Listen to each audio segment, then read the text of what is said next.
Hello students. आज हम इस वीडियो में टाइप वन के क्वेश्चन नंबर 16 से स्टार्ट करेंगे। तो जो स्टूडेंट्स इस वीडियो पर नए आए हैं वो हमारे पिछले वीडियो देख सकता है। उसमें हम रीजनिंग के टाइप वन के 1 से लेकर 15 तक क्वेश्चन करा चुके हैं। एनालॉजी के एनालॉजी चैप्टर जो है उसका, उसमें 4 टाइप होता है। तो हम टाइप वन स्टार्ट कर की जिसमें हम टाइप वन स्टार्ट किए हैं। हर एक टाइप से हम 30 क्वेश्चन कराएंगे 2 वीडियो में से। प्रत्येक वीडियो में आपका 15 क्वेश्चन रहेगा। तो हम हर एक टाइप के लिए 2 वीडियो बनाएंगे जिसमें 15-15 क्वेश्चन रहेंगे, टोटल 30 क्वेश्चन रहेंगे। ये हमारा एनालॉजी चैप्टर का दूसरा वीडियो है जो क्वेश्चन नंबर 16 स्टार्ट करेंगे टाइप वन का। तो इस वीडियो के अंत तक बने रहिए, और वीडियो अच्छा लगे तो लाइक और सब्सक्राइब जरूर कीजिएगा। और आप इस सीरीज से जुड़िए रहिए। इस सीरीज से जुड़ने के बाद आपको रीजनिंग में बहुत अच्छी खासी पकड़ आ जाएगी। हर एक चीज़ को इसमें हम सीरीज में कवर करेंगे। रीजनिंग का जितना भी चैप्टर है सभी चैप्टर इसमें हम कवर करेंगे। तो आप सीरीज के साथ बने रहिए और अपने दोस्तों को भी शेयर कीजिए जिनको रीजनिंग वगैरह में दिक्कत होती है। इसमें सारा हम प्रीवियस ईयर क्वेश्चन कराते हैं, जो भी हमारा SSC, railway, sub inspector, bank वगैरह जो भी प्रीवियस ईयर क्वेश्चन आ चुके हैं सारा इसमें हम कवर करते हैं। उसका सलूशन हम इसमें बताते हैं। तो आप इससे साथ बने रहिए। चलिए अपने क्वेश्चन स्टार्ट करते हैं। यहाँ देखिए 16 नंबर क्वेश्चन है जिसमें दिया गया है टेस्ट, टोंग। तो इसमें दिया गया है वाक। वाक का हमका रिलेटेड वर्ड ढूंढना है इन चारों ऑप्शन में से। तो आपको पिछले वीडियो में बताया था कि ये जो हमारा पहला 2 वर्ड दिया रहता है इसमें हमको रिलेशन ढूंढना है। इन दोनों में किस प्रकार का रिलेशन है, किस प्रकार का संबंध है। देखिए जिस प्रकार का संबंध इन दोनों में रहेगा, इन दोनों वर्ड में रहेगा, उसी प्रकार का संबंध हम इस वाक्य से मिलता जुलता है। इसमें हम अपना ऑप्शन देखेंगे, इसमें अपना ऑप्शन हम ढूंढेंगे।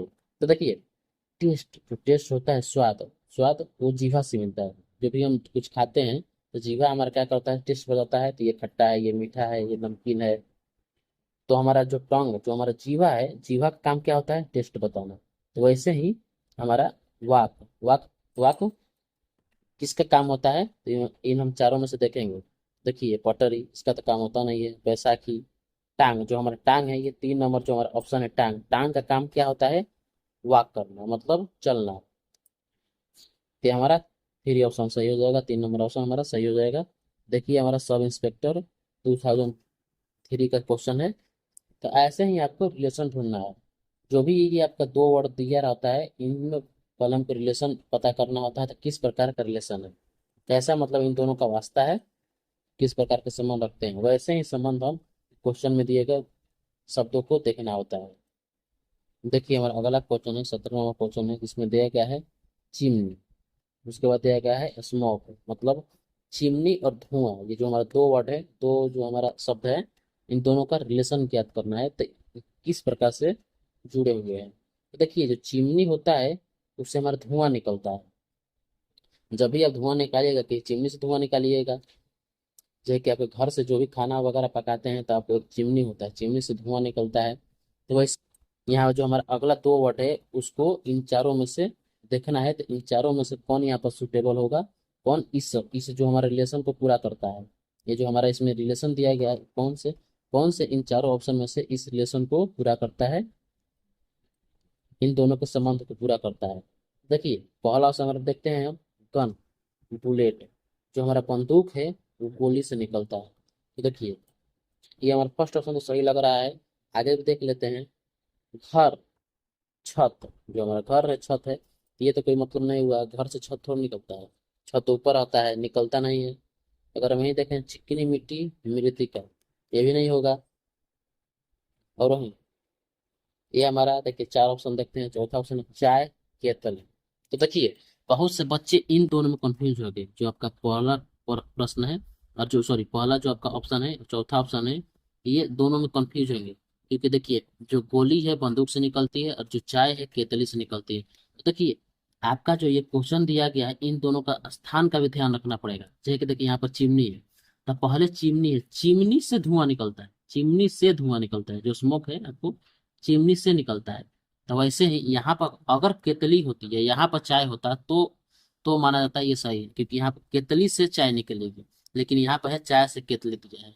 देखिए यहाँ पर पहले चाय दे दिया है, यहाँ पर केतली दे दिया है। तो ये दोनों का जो स्थान है वो गलत है। केतली यहाँ पे होना चाहिए और चाय यहाँ पे होना चाहिए होता है, तब आप सही इसको मान सकते थे। लेकिन ये गलत है, यहाँ पर चाय है, यहाँ पर केतली है। वैसे ही देखिए यहाँ पर बंदूक है, तो बंदूक, ये बंदूक है, गोली है, बंदूक से गोली निकल रहा है, ये आपका सही हो जाएगा, क्योंकि यहाँ पर चिमनी से धुआं निकलता है। देखिए यहाँ पर चिमनी से धुआं निकलता है, तो ये आपका, इसलिए आपका ऑप्शन आपका 1 सही हो जाएगा इसका। इन दोनों का जो आपका क्वेश्चन में शब्द दिया होता है, जो आपका वर्ड दिया होता है, इन दोनों का स्थान का भी ध्यान रखिएगा, कौन कहाँ से निकल रहा है, कैसा है। आप इस सीरीज में अच्छे से ये सब जान जाएंगे, तो कैसे इसको ध्यान देना होता है, कैसे इस सबको फाइंड आउट करना होता है, सारी चीजें। बस आप इस सीरीज के साथ बने रहिए। तो देखिए हमारा जो अगला प्रश्न है, हमारा 18वां प्रश्न है, इसमें दिया गया है न्यूज पेपर रीडर। वैसे ही ब्रेड का एक संबंधित आपका वर्ड ढूंढना है। तो देखिए पहले हमको क्या पता करना है, तो न्यूज पेपर रीडर से कैसे संबंध रखता है, कैसे रिलेटेड है। देखिए जो न्यूज पेपर बनता है वो किसके लिए बनता है, रीडर के लिए बनता है। आप भी कोई पढ़ सके, जे कि न्यूज पेपर अब किसके लिए बनेगा, खाना वगैरह रैप करने के लिए तो नहीं बनेगा, या कुछ जलाने के लिए तो नहीं बनेगा, किसके लिए बनता है, रीडर के लिए बनता है, ताकि अगला आदमी पढ़ सके। तो जो उसको न्यूज़पेपर को जो यूज करता है वो रीडर होता है, जो पढ़ता है उसको। तो वैसे ही ब्रेड, अगर ब्रेड देखा जाए किसके लिए बनता है, तो ये देखिए ऑप्शन पहला तो नहीं होगा, क्योंकि गेहूं गेहूं के लिए नहीं बनता है, क्योंकि आपको देखना ब्रेड किसके लिए बनता है, खरीदार। तो खरीदार के लिए तो नहीं बनता है, क्योंकि देखिए न्यूज पेपर खरीदार भी होता है, लेकिन रीडर जो जो उसको जरूरत, जिसको जरूरत होता है, देखिए कि न्यूज पेपर है तो रीडर ही जिसको पढ़ने के लिए चाहिए वही खरीदता है। तो ये खरीदार यहाँ पर कोई भी हो सकता है, तो खरीदार भी नहीं होगा। वैसे ही कंज्यूमर, उपभोक्ता, देखिए ये हमारा थर्ड ऑप्शन सही हो जाएगा। जो कंज्यूमर, जिसको रोटी खाना है वही खरीदेगा, जो कंज्यूमर रोटी खाएगा। तो इसलिए हमारा ब्रेड का जो सही हमारा रिलेशन हो जाएगा, ये हमारा कंज्यूमर हो जाएगा, क्योंकि जो कंज्यूमर होगा रोटी खाने के लिए खरीदेगा। जैसे हमारा थर्ड ऑप्शन सही हो जाएगा। ये बेकर तो रोटी बनाता है, तो ये आपका गलत ऑप्शन हो जाएगा। हमको देखना है तो ब्रेड बनता किसके लिए, तो कंज्यूमर के लिए बनता है, उपभोक्ता के लिए बनता है, जो इसको खाता है, जो इसका यूज करता है। तो देखिए इन मतलब इन चारों ऑप्शन में से आपको सुटेबल, जो सबसे सटीक उत्तर चाहिए वो आपको देना है इसमें। मत- इसमें कुछ ऑप्शन भी लगेंगे तो हाँ ये भी हो सकता है, ये भी हो सकता है, लेकिन इसका सबसे सटीक जवाब जो होगा वही आपको आंसर शीट में मार्क करना है, इस बात का आप ध्यान रखिएगा। देखिए हम अगले प्रश्न पे चलते हैं, जो हमारा 19 नंबर प्रश्न है, जिसमें दिया गया है आइस कोल्डनेस। तो वैसे ही हमारा अर्थ का एक रिलेटेड वर्ड ढूंढना है इन चारों ऑप्शन में से। देखिए हमको क्या पता करना है पहले, तो इन दोनों आइस और कोल्डनेस कैसे एक दूसरे से रिलेशन रखते हैं, कैसे संबंध रखते हैं। तो देखिए जो हमारा बर्फ होता है, बर्फ वो शीतलता, उसका मतलब जो बर्फ का जो है गुण शीतलता है। जैसे बर्फ हमको ठंडा लगता है, तो ठंडा क्या है, बर्फ का गुण है, एक प्रॉपर्टी है उसको ठंडा लगना। जैसे कि आग है, तो आग का क्या गुण है, वो जलता है, मतलब वो गर्म लगता है। तो वैसे ही बर्फ का एक गुण है शीतलता, ठंडापन। तो वैसे ही जो हमारा अर्थ है उसका क्या गुण है, तो देखिए इनमें से भार ये नहीं है, ये कोई गुण नहीं है। ग्रेविटेशनल, देखिए हमारा पृथ्वी का जो ग्रेविटेशनल है उसका एक गुण है, जो हम डेली यूज में देखते हैं। जैसे कि देखिए डेली यूज में क्या देखते हैं, बर्फ का जो हमारा उसका कोल्डनेस देखते हैं, उसका शीतलता देखते हैं, क्योंकि बर्फ का प्रॉपर्टी शीतलता है। तो वैसे ही हमारा जो है पृथ्वी का प्रॉपर्टी हमारा ग्रेविटेशनल है, गुरुत्वाकर्षण। थोड़ा सा और देखते हैं, तो देखिए थोड़ा सा जंग, ये भी नहीं होगा। सी समुद्र, ये भी नहीं होगा। ये कोई उसका गुण नहीं है, पृथ्वी का गुण नहीं है। ये बस चीजें हैं जो पृथ्वी पर है, ये कोई इसका गुण नहीं है। पृथ्वी का गुण है गुरुत्वाकर्षण। अब जैसे कि पृथ्वी पर कई सारी कंट्री है, तो कंट्री या पृथ्वी का गुण थोड़ा ना हो जाएगा। तो वैसे ही ये जो उसका गुण है वो हमारा ग्रेविटेशनल ही है। ये जो हमारा जंगल है, समुद्र है, ये सब सिर्फ हमारा फिजिकल नेचर है, ये हमारा फिजिकल नेचर है, ये हमारा फिजिकल है। जैसे कि मान के चलिए, अगर आपको ये समझ नहीं आ रहा है इसे, तो आपको एक प्रकार से बताते हैं। मान के चलिए एक आदमी है, वो उसका जो है कि वो क्या है कि बहुत, तो इसको क्रोध आता ही नहीं है, बहुत शांत स्वभाव का है। ये शांत स्वभाव क्या हुआ, इसका गुण हुआ। अब मान के चलिए एक लंगड़ा है, तो ये उसका गुण थोड़ा ना हुआ, तो वो लंगड़ा है, चाहे वो अंधा है, इसका गुण है कि वो शांत स्वभाव का है, बहुत कम बोलता है, ये सब उसका गुण हुआ। तो वैसे ही पृथ्वी का गुरुत्वाकर्षण एक गुण हुआ। जैसे आइस का कोल्डनेस गुण होता है, उसका प्रॉपर्टी होता है। देखिए हमारा अगला प्रश्न, 20वां प्रश्न है जिसमें दिया गया है हाउस रेंट, जो हमारा मकान है किराया से किस प्रकार संबंधित है, इस बात को हमको उसमें फाइंड आउट करना है, खोजना है। वैसे ही पूंजी जो हमारा कैपिटल है, इन चारों में से किससे रिलेटेड होगा, मतलब सटीक रिलेशन रखता है। तो देखिए जो हाउस है रेंट है, मान के चलिए आपके पास हाउस है, और रेंट जो रेंट है कैसे मिलता है, तो जब आप हाउस किराए पे दे दीजिएगा तो तब आपको रेंट मिलेगा। किसी को दीजिएगा तो उससे रेंट लीजिएगा। जब अपना हाउस किसी को दीजिएगा तो वैसे ही जब अपना पूंजी किसी को दीजिएगा तो उससे क्या हमको मिलता है। तो देखिए पहला नंबर ऑप्शन क्या है, ब्याज। देखिए आपका सही, ये भी सही आपका हो सकता है। अगर दूसरा नंबर ऑप्शन देखते हैं, देखिए इन्वेस्टमेंट, इन्वेस्टमेंट मिलता नहीं है।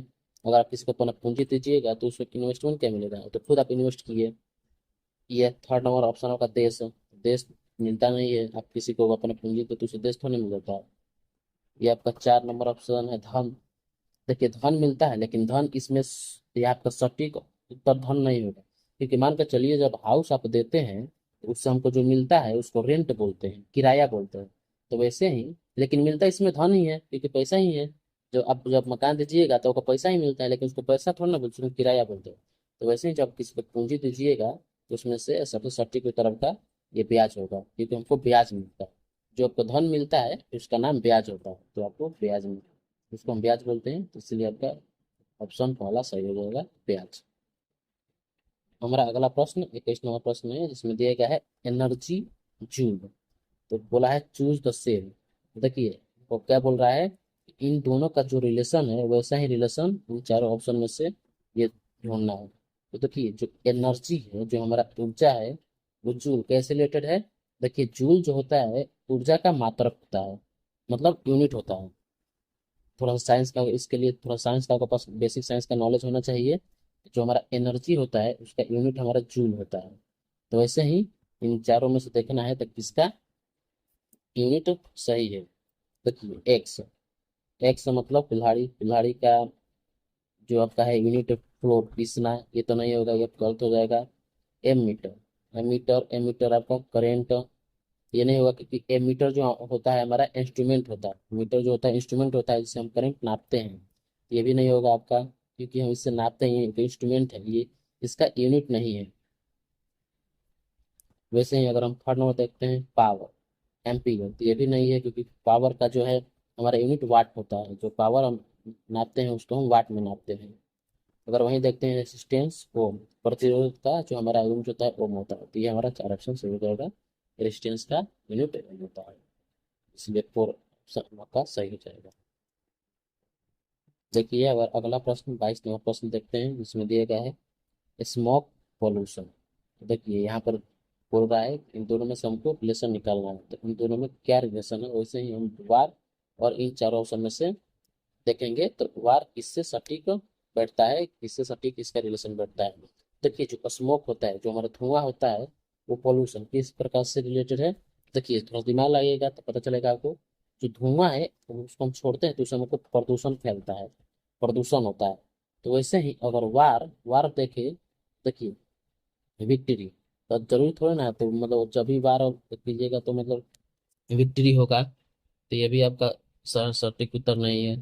अगर देखिए शांति, तो वार से शांति हमेशा थोड़ी आती है, वार से हमेशा नुकसान ही होता है, शांति कुछ नहीं आती है। तो यहाँ हमारा भी दूसरा ऑप्शन गलत हो जाएगा, ये भी सूटेबल नहीं बैठ रहा है।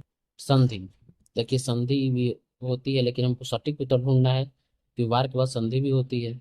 लेकिन चौथा ऑप्शन है हमारा डिस्ट्रक्शन, विनाश। देखिए वार, जो वार कभी भी होता है तो आपका हार हो चाहे जीत हो, लेकिन डिस्ट्रक्शन विनाश जरूर होता है, आपका कुछ ना कुछ उसमें जाता ही है। तो इसलिए आपका जो सही उत्तर हो जाएगा 4, क्योंकि जब भी आप धुआं छोड़ते हैं, जो आपका धुआं जाता है किसी भी फायर से, किसी भी आग से, तो उसमें आपका है पोल्यूशन, पोल्यूशन होता है, आपका प्रदूषण होता है। वैसे ही जब भी लड़ाई होती है कि युद्ध होता है तो उसमें आपका विनाश निश्चित है। उसमें जो हारने वाले का भी जीतने वाले का भी, दोनों का भी विनाश होता है, दोनों का भी कुछ ना कुछ क्षति होती है। ये आपका सबसे सटीक उत्तर 4 नंबर ऑप्शन सही हो जाएगा। इसमें आपको सबसे सटीक उत्तर ढूंढना है। आपको लगेगा तो ये भी ऑप्शन सही हो सकता है, ये भी ऑप्शन सही हो सकता है, लेकिन जो सबसे सटीक रहेगा वही आपका उत्तर सही होगा। इस बात का ध्यान रखिएगा हमेशा। देखिए अगला प्रश्न नंबर 23 नंबर प्रश्न है जिसमें दिया गया है आवर सेकेंड। तो देखिए इसमें हम क्या ढूंढना है कि आवर, आवर सेकेंड किस प्रकार से रिलेटेड है, किस प्रकार से संबंध रखते हैं।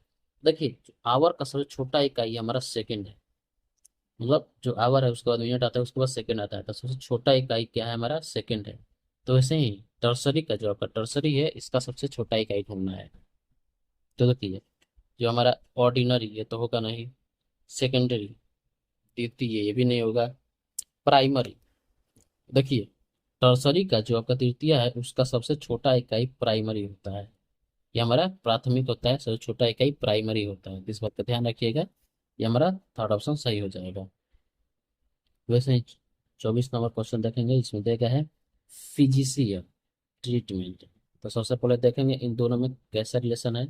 देखिए जो चिकित्सक होता है हमारा उपचार करता है, जो फिजिशियन होता है हमारा उपचार करता है। तो वैसे ही हमारा जो हमारा जज है, जो न्यायाधीश है, उनका क्या काम है, इन चारों में से देखना है। देखिए जो जज है हम क्या करता है, दंड देता है, ये भी सही हो सकता है। जजमेंट निर्णय, ये भी सही हो सकता है। लॉयर, ये तो बिल्कुल गलत है। अदालत, ये भी गलत है, ये कोई काम जज का कोई काम नहीं है। आपको देखिए इसमें देखना था फिजिशियन हमेशा ट्रीटमेंट करता है, तो इसीलिए जो जज है, इस अब देखिए ये आप इन दोनों में कंफ्यूज हो जाएगा, दंड भी, दंड और निर्णय में। तो देखिए जो जज होता है उसका काम हमेशा दंड देना ही होता है, उसका काम निर्णय होता है, वो जजमेंट करना होता है, वो जजमेंट, वो किसी भी केस का एक निर्णय निकालता है। तो ये आपका जो दो ऑप्शन है आपका सही हो जाएगा, क्योंकि दंड ये किसी विशेष केस में दिया जाता है।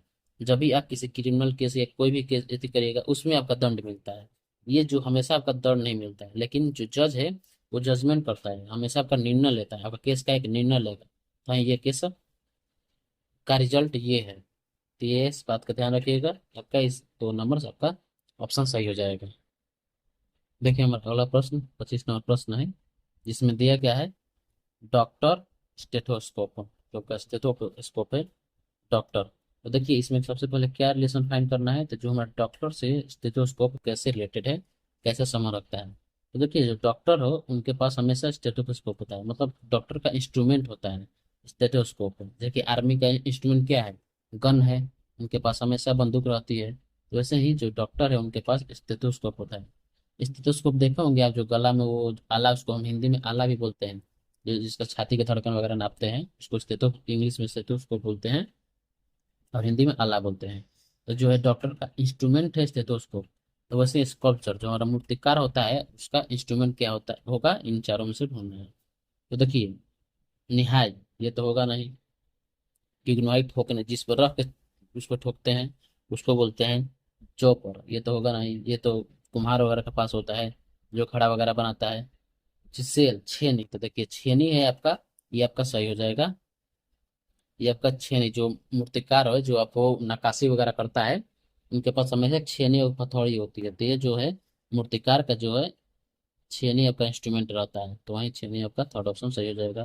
कृपा कृपा ये भी आपका गलत हो जाएगा, सबसे सटीक उत्तर आपका छेनी है, क्योंकि उनके पास हमेशा छेनी होता है। मूर्तिकार के पास वो छेनी से ही उसमें नक्काशी वगैरह करते हैं, इस बात का ध्यान रखिएगा आप। देखिए हमारा अगला प्रश्न 26 नंबर प्रश्न है, जिसमें दिया गया है स्टडी नॉलेज। देखिए इन दोनों का रिलेशन हमको देखना है, तो इन किस प्रकार से संबंध रखते हैं, कैसे रिलेटेड है।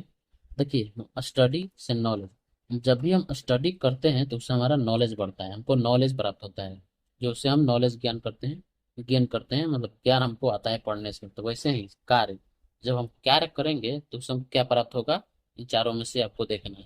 तो देखिए हमारा पहला ऑप्शन एक्सपेरिमेंट है, तो कार्य से एक्सपेरिमेंट तो थोड़ा प्राप्त होता है, ये तो गलत बात है। कार्य बहुत सारे चीजों में होता है, ये आपका ये आपका सही उत्तर नहीं हो पाएगा। सर्विस, नौकरी, तो ये भी आपका सही उत्तर नहीं होगा। कार्य से हमेशा नौकरी में नहीं किया जाता है। अनुभव, क्योंकि देखिए यहाँ पर थर्ड ऑप्शन आपका है अनुभव, तो कार्य से हमको हमेशा अनुभव, कोई भी कार्य कीजिए, अच्छा कीजिए बुरा कीजिए, कुछ भी कीजिए, तो उससे आपको एक चीज हमेशा प्राप्त होता है, अनुभव। आपको उसको पता चल जाता है आपको तो इसको कैसे करना है, तो उससे हमारा अनुभव प्राप्त होता है, एक्सपीरियंस मिलता है, कोई भी काम करने से हमको एक्सपीरियंस मिलता है। ये हमारा थर्ड ऑप्शन सही है। उसके बाद चौथा ऑप्शन है अपॉइंटमेंट, नियुक्ति। तो जरूरी थोड़ा ना था जब भी आप वर्क किए, मान लीजिए कोई स्टूडेंट है जो दिन रात मेहनत कर रहा है, पढ़ाई कर रहा है और जॉब जॉब का फॉर्म भर के एग्जाम दे रहा है तो उसको जरूरी तो 100% ये जरूरी थोड़ा ना है, तो उसका जो है नियुक्ति हो ही जाएगा, सिलेक्शन हो ही जाएगा। तो ये आपका चौथा ऑप्शन भी सटीक उत्तर नहीं है, हमारा थर्ड ऑप्शन सही है। लेकिन उसको पढ़ने से ही इतना तो एक्सपीरियंस होगा। अब क्वेश्चन वगैरह प्रैक्टिस करते हैं तो आपको एक्सपीरियंस होता है, कोई भी काम करते हैं तो उसका एक्सपीरियंस होता है। तो यही आपका थर्ड ऑप्शन आपका सही हो जाएगा, एक्सपीरियंस मतलब अनुभव। तो देखिए हमारा 27 नंबर प्रश्न है जिसमें कि दिया गया है वेस्ट, नॉर्थ, ईस्ट। देखिए हमको इसमें पहले रिलेशन देखना है, तो वेस्ट नॉर्थ ईस्ट से कैसे रिलेटेड है, ये कैसे एक दूसरे से संबंध रखते हैं। तो वैसे ही हम साउथ का संबंधित यहाँ पर देखेंगे। तो देखिए सबसे पहले इसको इस क्वेश्चन करने के लिए आपको थोड़ा सा दिशा का ज्ञान होना चाहिए, तो किधर नॉर्थ, किधर साउथ, किधर ईस्ट और वेस्ट पड़ता है। देखिए यहाँ पर हम एक डायरेक्शन बनाए, एरो बनाए हैं, डायरेक्शन एरो बनाए हैं। देखिए मान के चलिए आपका इधर ईस्ट है, मतलब इधर आपका पूर्व है, पूर्व है। ये आपका पश्चिम हो जाएगा, ये आपका उत्तर हो जाएगा, ये आपका साउथ इधर दक्षिण हो जाएगा। देखिए जो हमारा वेस्ट है, वेस्ट मतलब क्या हो जाएगा हमारा पश्चिम, जो हमारा पश्चिम हो जाएगा। नॉर्थ ईस्ट, नॉर्थ ईस्ट कब इंडिकेट करेगा, ये कैसे मतलब कैसे संबंध बनाएगा, कैसे कब इसको इंडिकेट करेगा। तो देखिए ये आपका नॉर्थ ईस्ट किधर है, ये वाला पार्ट आपका नॉर्थ ईस्ट है। ये देखिए ये आपका नॉर्थ हो गया, ये ईस्ट हो गया, ये आपका पूर्व पश्चिम। तो ये वाला आपका जो है एरिया आपका है नॉर्थ ईस्ट हो जाएगा। जब वेस्ट को यहाँ पर लेकर आइएगा तो ये आपको नॉर्थ ईस्ट इंडिकेट करेगा।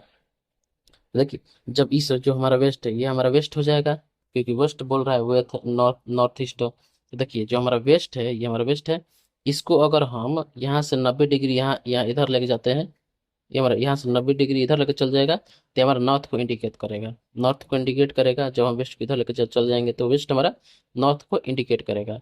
वहीं जब यहाँ से 45 डिग्री और मतलब यहाँ पे लेके जाते हैं, यहाँ पे लेके जाते हैं, मतलब टोटल हम जब इसको यहाँ से यहाँ तक, यहाँ से यहाँ तक हम टोटल 165 डिग्री, जैसे क्लॉकवाइज मतलब घड़ी की दिशा में ऐसे हम घुमा रहे हैं, इस बात का ध्यान रखिएगा। ऐसे लेके जा रहे हैं, जब घड़ी की दिशा में हम 135 डिग्री हम इसको वेस्ट को घुमाते हैं तो ये हमारा नॉर्थ ईस्ट बताता है। देखिए ये हमारा नॉर्थ ईस्ट बताता है। तो वैसे ही बोल रहा है साउथ को हम जब जब साउथ को 135 डिग्री घुमाएंगे तो क्या बताएगा, ये इन चारों में से आपको देखना है।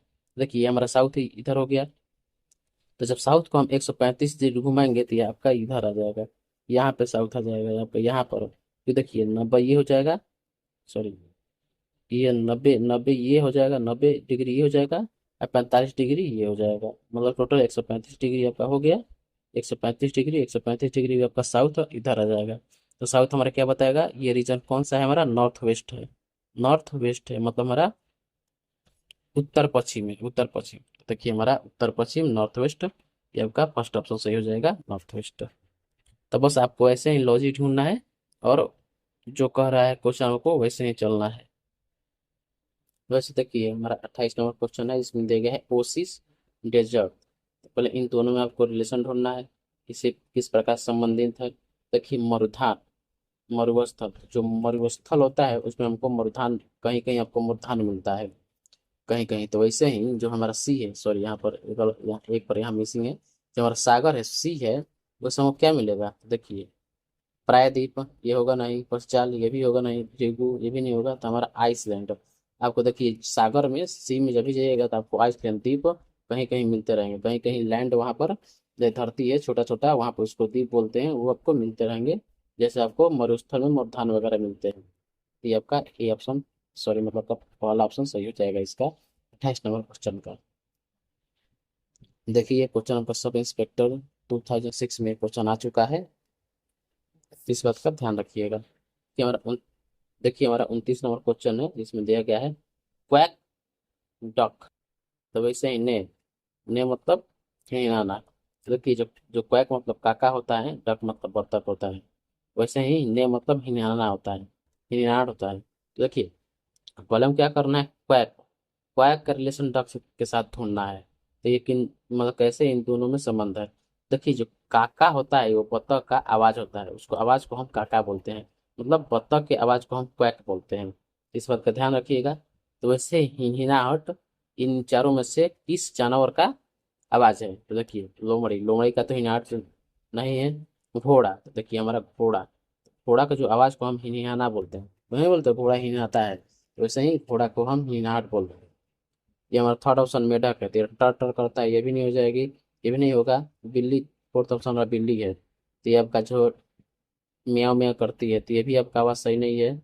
मेढक भी गलत हो जाएगा, तो ये आपका घोड़ा आपका सही उत्तर होगा। तो दो ऑप्शन आपका सही है। देखिए 30 नंबर क्वेश्चन है जिसमें दिया गया है सोल्जर रेजिमेंट। देखिए इन दो शब्दों का हमको रिलेशन फाइंड आउट करना है। हमको इन दोनों का संबंध देखना है। तो जो सोल्जर रेजिमेंट कैसे संबंध रखते हैं, देखिए सोल्जर का जो ग्रुप होता है उसको हम रेजिमेंट बोलते हैं। किसी भी सोल्जर के ग्रुप को हम रेजिमेंट बोलते हैं।